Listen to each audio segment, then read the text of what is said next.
बदलापूर अल्पवयीन मुलीवरील अत्याचारातील मेन आरोपी अक्षय शिंदे याचा इन्काउंटर झाला।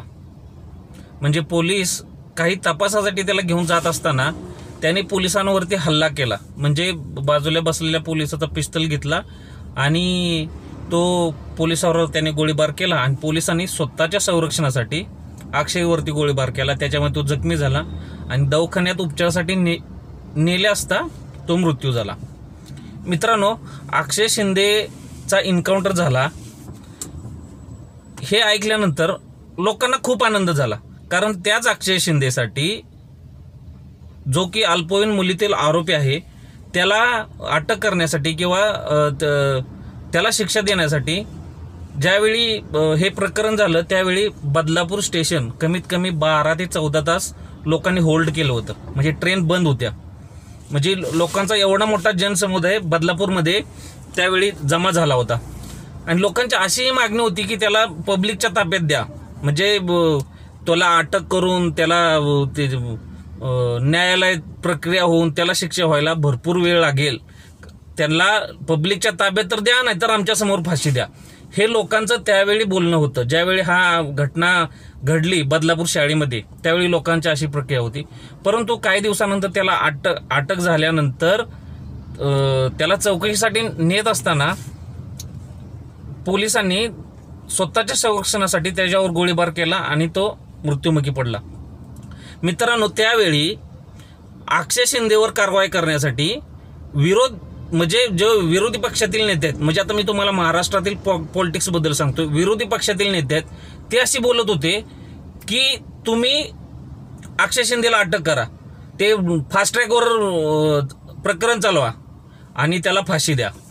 आता त्याच अक्षय शिंदेचा आता इन्काउंटर झालाय, तर विरोधी पक्षातील नेते असं बोलतात की हा इन्काउंटर आहे का प्लॅनिंग इन्काउंटर आहे। म्हणजे मित्रांनो, दोन्ही बाजूनं म्हणजे विरोधी पक्षातील नेत्यांचं जे बोलणं आहे ते दोन्ही बाजून आहे। आता मित्रांनो, हे जे बोलतात याचं कारण काय, तुम्ही कधी असा विचार केलाय का? हे म्हणजे हा ठीक आहे, त्यावेळी अटक करण्यासाठी चर्चा म्हणजे त्यांनी आरोप केले आणि आता इन्काउंटर होऊन म्हणजे त्याला शिक्षा भेटली तरी सुद्धा विरोधी पक्षातील लोक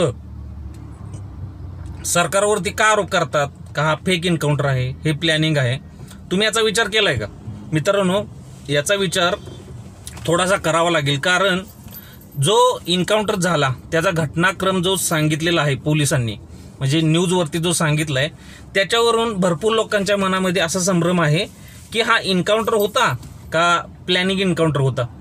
कारण जो आरोपी त्याला चौकशीसाठी नेत असताना म्हणजे असे आपले जे निवृत्त IPS आहेत किंवा पोलीस क्षेत्रात ज्यांनी अगोदर काम केले आहे अशा काही अधिकाऱ्यांनी काही चॅनलला मुलाखती दिलेत आणि त्यांनी या प्रकरणावर प्रश्नचिन्ह निर्माण केले। जर त्यांनी प्रश्नचिन्ह निर्माण केलं असेल तर सर्वसामान्य जनतेच्या मनात असे प्रश्न निर्माण होणं साहजिकच आहे। त्यामुळे मित्रांनो, अक्षय शिंदेला चौकशीसाठी नेत असताना त्याला तर असा काय हात न बांधता किंवा बेड्या न घालता असा तर बसवला नसेल। त्याला हे सगळं म्हणजे 4-5 म्हणजे 5-6 पोलीस होते आणि त्याच्यामध्ये त्यांना हे सगळं कसं काय केलं, म्हणजे पिस्टल काढला, पोलिसांवरती गोळीबार केला, म्हणजे ह्या ज्या काही गोष्टी आहेत ना ते थोड्या डाऊटफुल आहेत। म्हणजे लोकांच्या मनात या काही गोष्टीमुळे थोडा संभ्रम आहे की 5-6 पोलीस अधिकारी असताना तो कसा काय म्हणजे लोकांवरती म्हणजे पोलिसांवरती गोळीबार करेल। आणि अजून एक मित्रांनो, लोकांच्या मनात यासाठी एक शंका आहे की या प्रकरणात जे शाळेचे जे कमिटी होती त्या शाळेच्या कमिटीतील काही लोक फरार आहेत, त्यांना अजून अटक झाली नाही। म्हणजे कदाचित त्या लोकांना वाचवण्यासाठी अक्षयचा इन्काउंटर केला का, असं हे लोकांच्या मनामध्ये आहे आणि विरोधी पक्ष हा याच्यावरती बोलतोय म्हणूनसाठी आरोप करतोय। मित्रांनो, या काही गोष्टींचा आपण विचार केला पाहिजे की अक्षय शिंदेला मारलं हा ठीक आहे, त्याला मारलं ते बरंच झालं, त्याला मारायच पाहिजे होतं, पण तुम्ही बाकीच्या लोकांना वाचवण्यासाठी तर तुम्ही त्याला मारलं नाही ना, असं डाऊट येणं साहजिक आहे। कारण तुम्ही त्यांना अजून एवढ्या दिवस झाला अटक केली नाही, म्हणजे त्याच्यामध्ये जे आरोपी फरार आहेत त्या शाळेचे मुख्याध्यापक अक्षय शिंदेला अशी काय माहिती होती का जेणेकरून की त्याच्यामुळे ज्या लोकांना वाचवण्यासाठी सगळा खटाटोप झाला, अशी काय माहिती होती का अक्षय शिंदेला की जेणेकरून त्याचा एन्काउंटर झाला? आणि मित्रांनो, अजून एक हा विषय, जर लोकांच्या मनात असा संभ्रम आहे की हा फेक एन्काउंटर तर नाही ना, मित्रांनो, जर पोलिसांनी हाच एन्काउंटर पब्लिक स्पेसमध्ये लोकांच्या समोर सांगून केला असता की यानं अल्पवयीन मुलीवरती अत्याचार केलाय म्हणूनसाठी याला मारलाय, मित्रांनो, लोकांनी पोलिसांचं एवढं कौतुक केलं असतं ना, हे तुम्ही व्हिडिओ बघत असाल तर तुम्हालाही सुद्धा कळेल की किती पोलिसांचं कौतुक केलं असतं. किंवा त्याला जर जागेवरती पब्लिक स्पेसमध्ये जर फाशी दिली असती तरी सुद्धा लोकांनी पोलिसांचं कौतुक केलं असतं. म्हणजे आता पण पोलिसांचं कौतुक आहे, परंतु हे जे प्रकरण झालंय त्याच्यातील अजून जे आरोपी फरार आहेत, तुम्ही ज्यावेळी त्यांना अटक करचाल, त्यांची चौकशी करचाल, नक्की या प्रकरणामध्ये कोण कोण आहे ह्या सर्वांना अटक करून त्यांची चौकशी करून ज्यावेळी त्यांना शिक्षा देचाल त्यावेळी पोलिसांचा जास्त कौतुक होईल. कारण आता ठीकच आहे, आता जे केले ते पोलिसांनी योग्यच केले, पण जर हे कुठल्या तरी दबावाच्या पोटी जर केलं असेल, जे विरोधी पक्ष आरोप करतोय त्याच्यावरून मी बोलतोय, जर कोणत्याही दबावाच्या जर खाली हे षड्यंत्र झालं असेल, षड्यंत्र म्हणता येत नाही, जर झालं असेल तर पोलिसांच्या कार्यपद्धतीवर थोडं लोकांच्या मनात प्रश्न तयार होतील. आणि मित्रांनो, अजून एक, हा अक्षय शिंदेचा एन्काउंटर झाला, ओके, डन, पोलीस थँक्यू, अभिनंदन महाराष्ट्र पोलीस.